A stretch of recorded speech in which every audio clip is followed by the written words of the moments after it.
Guys, I wanted to download some stuff that the Jesus I felt downloaded to me. Talking about um, liking people. And she was discussing it, and next thing I know, I'm dreaming about the situation. And I had prompted the question during the group: what is the expectation? Right? So on site, we're going to meet people that we don't like. There's going to be people that don't like you. Joyce Myers talks a lot about this dynamic. She says only 20% of the people that meet you actually like you. So probably for me, it's less than that. As evidenced by both of y'all who was watching me. And thank you for doing so, by the way.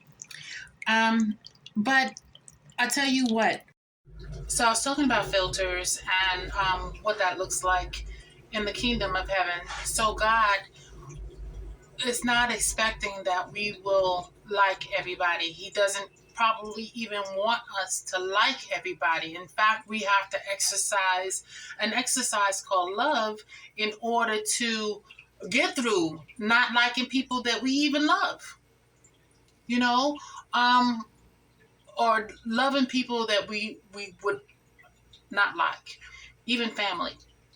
So, what filters can also look like is not just God protecting us, but warning us, and that's also a form of protection. But um, when I say warning, you know, again, sometimes we won't like somebody for the reason that I hear a lot that there's something about them that reminds us of us. Okay, and I have a problem with that one, to be honest with you, because I like people who are like me. So I don't see how that would be an issue, but some people are like that. Okay, so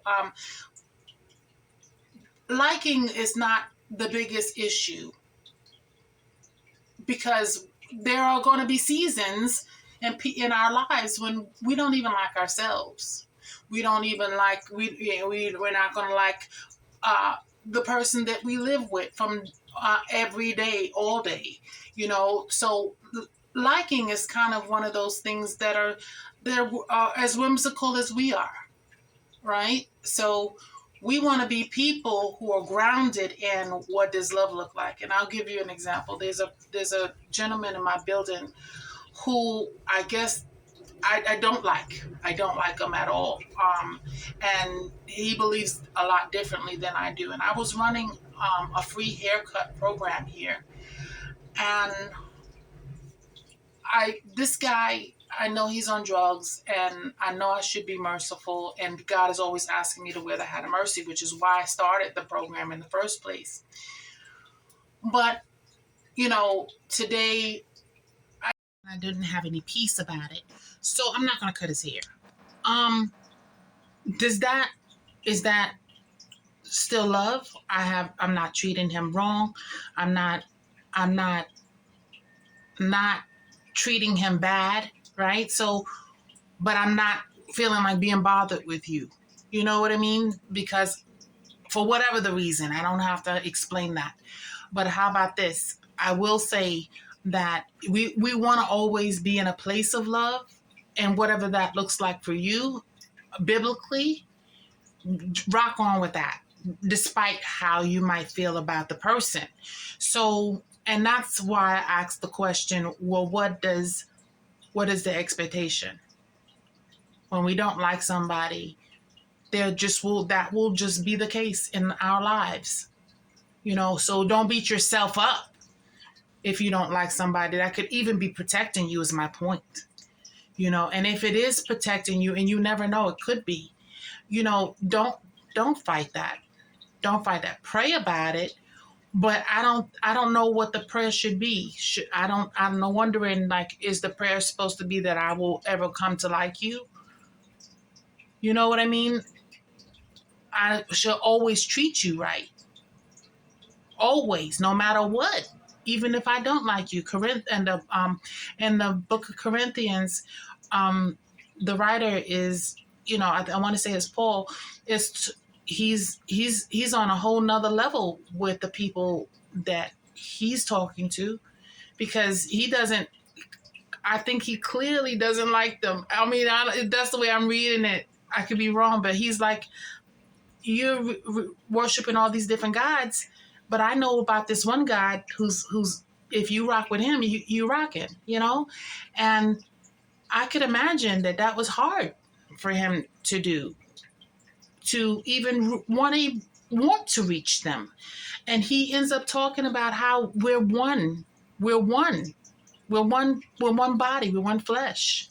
I just read that today, and that really blessed me, because it doesn't matter whether. So I'll go back to this. God has filters and fillers.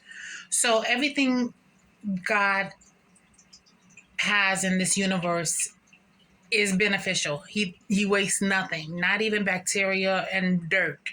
It was all beneficial. Everything that he's made has been beneficial. Even roaches. Y'all know how much I hate roaches, but I learned even roaches have their purpose, right? So even if it's just to, make me grow to a place of cleanliness, roaches have a benefit. Maybe not in your life, but they certainly do in mine. I hate roaches. I think y'all know that. But the point is that maybe I wouldn't be as OCD as I am if I didn't hate them so bad. So the point is that everything God uses for his divine glory, including our dislike for people. He knows that you dislike people. He knows all about everything. And he may have even put it in there. It's probably in there for your benefit. Again, I can't emphasize this enough. Sometimes, no matter who I have changed into, and I've changed into a lot of people, and these people them still don't like me, and I say that to say, no matter who we could change into or become, pero the people still not liking you. No matter what you try to do, the people not liking you, mommy.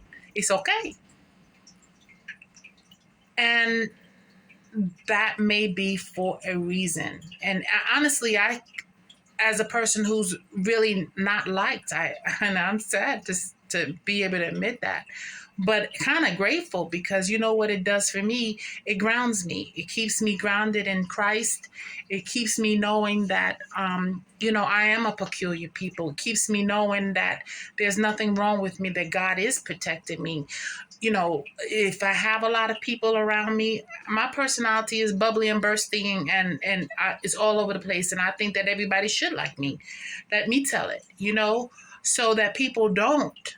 I see it now as a wonderful way of God protecting me. People are not attacking me. People leave me alone. And as tall as I am, people ignore me. And I think that's kind of awesome. I love my anonymity, and I love my autonomy. I love my aloneness. I love my ability to be alone.